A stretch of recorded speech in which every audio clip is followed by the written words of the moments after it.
12 Angry Men.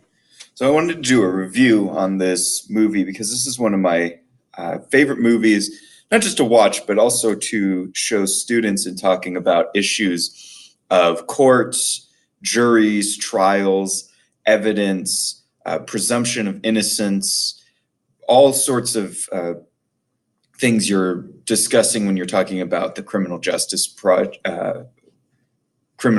system or the judicial processes or anything like this. And while this story is fictional, it really lays out in a very powerful and effective way this court trial that's taking place and how a jury and multiple people on a jury interact to come to a conclusion.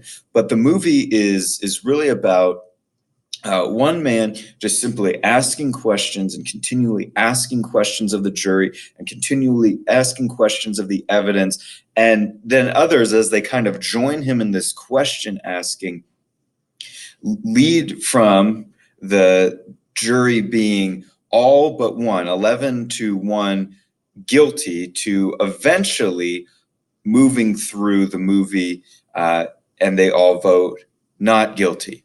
Now, this movie, as one of my students put it, is very well made, and it's interesting because it takes place. There's no music in it except at the very beginning and end is something I've noticed. It's very well acted, well written, well filmed. It all takes place basically in one room, in one location, for one limited of time, and you're kind of there with the jury as this is happening in real time. There's not really a transition to other scenes. They interact in this room. But one of my 8th grade students very insightfully put it that it's kind of like you're watching two movies, or it's kind of like there's a movie within another movie embedded, because you don't know as you start the movie what has happened in this murder trial. You just know as you start with the jury in the jury box and then going into the jury room, the judge explains a little bit about that this is a death penalty case, and then they go and get settled in the room.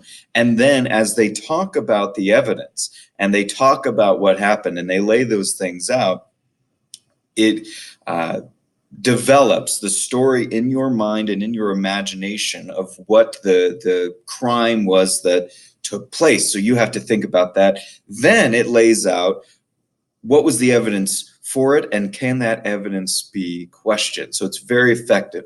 And I've shown this to, over the years, to 12th graders. I've shown it now to honors 8th graders, and people get really into it every time. I've never had a class that's been disappointed with this. It starts out in black and white, but it really does get into the story very quickly. And I had, at least this year, students cheering, clapping. I mean, they were paying attention to every detail whenever someone would change position and move from guilty to not guilty. And it just leads to a really great discussion based on this movie. So this movie is highly recommended. It's a classic, and rightly so, and it can be purchased online for fairly cheap, and it's a great resource. It's also highly recommended as a play because it doesn't take a lot to, besides the memorization of the lines and the characters and things, it doesn't take a lot to move this